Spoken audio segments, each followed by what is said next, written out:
What's going on, guys? Welcome to Beyond Politics, episode 14. This, of course, is a discussion where we bring our perspective to relevant political topics of the day. I'm your host, Jared, and with me, as always, is Seth. And today, we're going to be talking about transgender in the military. Or maybe not in the military. Or maybe not in the military, but still in there because Trump didn't do anything about it. Yeah, because nothing actually happened. But, so this happened, I think it was probably last week now. Trump tweeted out. 2 weeks ago. Yeah, 2 weeks ago. We didn't really get a chance to talk. We wanted to kind of allow enough time to talk about it in its own separate video because we thought it was an interesting topic. But Trump came out and he just, randomly tweeted this out in the morning. Right. So, yeah, he tweeted out, after consultation with my generals and military experts, please be advised that the United States government will not accept or allow transgender individuals to serve in any capacity in the U.S. military. Our military must be focused on decisive and overwhelming victory and cannot be burdened with the tremendous medical costs and disruption that transgender in the military would entail. Thank you. At least he said thank you. At least he did that. Yeah, I mean, he's got manners. No, it was funny. I was listening to an interview of a guy who worked in the Pentagon, and the way Twitter works, right? You can only have a certain amount of characters. So where it stopped, where the next one was, is the United States government will not accept, and there's ... It was like a 10-minute interval until the next one. People were like, are we about to go nuke somebody? What's going to happen? What are they not accepting anymore? Which is part of the problem with freaking Trump and his tweets, man. I feel like it's so off the cuff, which is nice, I guess, but at the same time, I would hate to be anyone in the military being like, oh my gosh, what's he going to say now? Like, every military office has probably had to have like a TV up with his Twitter on it constantly, live streaming. To be like, oh crap, what do we have to back up now? Because the Pentagon officials didn't even know that he was coming out with this. I don't think anyone knew, and his whole consultation with generals and military experts, they didn't know either. Yeah, I mean, there were reports that I think because Mattis had been reporting he was going to do like a 6-month report on it. Yeah. Kind of go through and outline, do a kind of a research study on if transgender people affect or disrupt the military. And then he was going to come out with what he thought in his conclusion. But I don't think that there was really widespread discussion on the matter because people in the Pentagon were like, we didn't hear anything about this. Trump did the study better, probably. The best study. The best study. Before Mattis Everyone knows it. Everyone knows it. You know it. I know, I know it. Everyone knows it. But yeah, I mean, but now you said a couple people have come on kind of. Yeah, a couple people came out, and I just thought this was interesting. There was a letter that a few people in the military signed. To be specific, it was 3 lieutenant generals, 7 major generals, 3 brigadier generals, an admiral, a vice admiral, and a Marine Corps veteran all signed a letter, so not an insignificant amount. I'm going to be honest. So how does that work? Which one's the highest? The the admiral? I'm going to go with 3 major generals because the general's over an admiral? Oh, yeah. Okay. Yeah, I'm so bad. Okay. The admirals over the Navy. I don't know. Yeah, admirals are in the Navy. I was not in the military. I've played Call of Duty a couple times, but so that's you're kind the of an extent expert of my friggin' player on Battlegrounds. Though I'm basically a military expert. An admiral. But the letter that they signed it said, quote, there may be an enormous amount of vitriol directed at you for making this policy correction, but please know that overturning this policy may have done more in the long term to solve the culture and war-fighting capacity of the U.S. military than perhaps any other military policy you will adopt as president.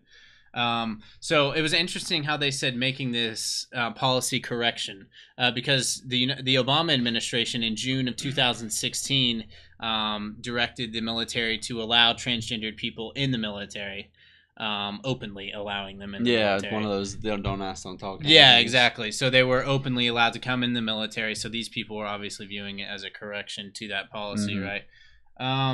So I mean, just to kind of start off the discussion, I think there's 2 main parts of this, right? That Trump kind of lays out. He lays out the tremendous medical costs and then the disruption that they entail, right? Those are the 2 reasons he cites to basically banning all transgenders from the military. And before we get into that really quick, I think that the way he did it, just a random tweet. Yeah. What about the people who are already serving in the military who are transgender? I mean, that's like a jerk move to them. We know, right? we don't know the number, but we know there's probably thousands in the military. And some people said 15,000. That seems high. Some people said 2,000. Yeah. So like in the middle, you're probably guessing about 5,000. Maybe we don't have the numbers. Honestly, there's not. But I mean, what about the people that are in there? Like, okay, so I'm out of a job right now. Yeah. And that was a big scramble that you heard. The people like, no one knew this was happening. No one knew what exactly what was supposed to be done. And that, I mean, for one, that's just bad. So bad even policy. if you agree with the decision for the military to not allow transgendered people in, the way that he did it, I thought with so many things with Trump, the policy that he might pursue might be good in some ways, but the way that it's implemented is just it's similar to the Muslim ban. Like yeah, that was similar. and the James Comey firing. It's the way that he does things that is just so amateur, right? And that gives him a lot of heat. And I've heard that like, it's kind of a tactic of a business is like you go 110 and it kind of freaks people out. So then when you reel back to what you actually want, which might be like 100 or 95, it looks a lot better. Yeah, you know, that's interesting. So I mean, it seems like a tactic that he's doing is just go. Doesn't seem to be working as well as the president though in the private. Yeah, it might be a little different. Definitely for not in approval ratings. For sure. Yeah.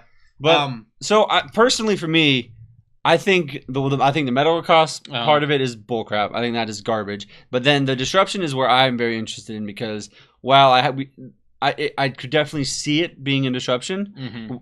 We don't have the information, and he didn't provide any information to back that up. Yeah. So personally, for me, I think this whole thing is kind of garbage. I think that if their ability to fight is totally fine. Like it seems weird to me that we would just say transgenders in total would not be allowed. I mean, if you're gonna say it on the front lines for the disruption aspect, because the military's job is to kill. Like, how effectively are we able to subdue the enemies? Yeah. Like that's the thing. So anything that comes in between that is a problem. And so if transgenders on the front lines were an issue, we haven't really seen that yet. Or any information that we know of them being an issue, and it very well could be, like you have said earlier, it's like stifled, and we're not going to see that. The reports, like how much better would this have been if Mattis, who's a general, right, comes out 6 months later and says, "Hey, in this study, I have concluded that transgender people in the military cause disruptions, and they're no more allowed in," because people were bashing Trump like, "You've never served. How dare you criticize and belittle these people who have put their life on the line to serve in the military," which is a very valid point. Right. I mean, but then you have General Mattis come out and saying it would have been a much more effective, and no one can criticize him for not like you might just punch him exactly, and wreck him. But no, I think that's definitely an interesting thing that you were saying, and then the cost thing. You're saying that you don't think it's really an issue, one, because there's probably so little amount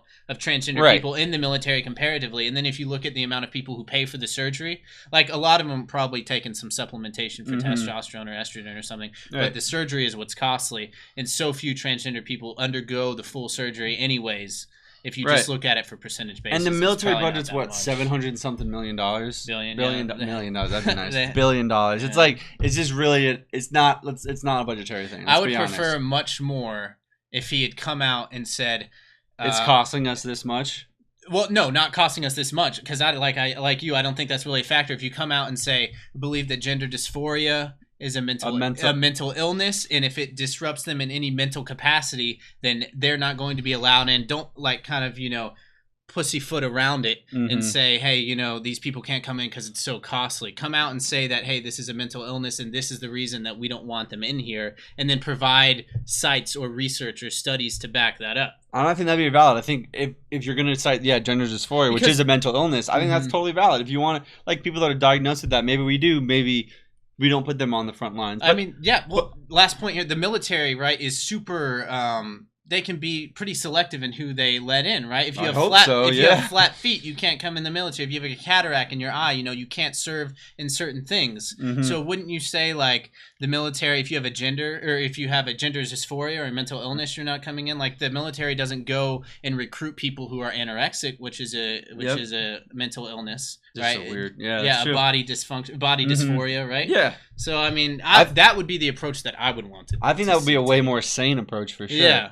And see that, like you said, certain with the cataracts, like, they're not going to be doing certain things. It's like, why? Like, what is a transgender person if they're a mechanic, or if they're an intelligence officer, or if they're on the National Guard or Coast Guard? Like, why does any of that, like, that's not the front line stuff? So to ban them in total, 100%, all inclusive, seems ridiculous to me. And again, like we had said in the beginning, nothing came of this. Like, there was nothing put forward with this. It was literally just a tweet. I don't know. People think that it was to distract from the Jeff Sessions, exactly. the Russia thing. Oh, I'm sure it was, dude.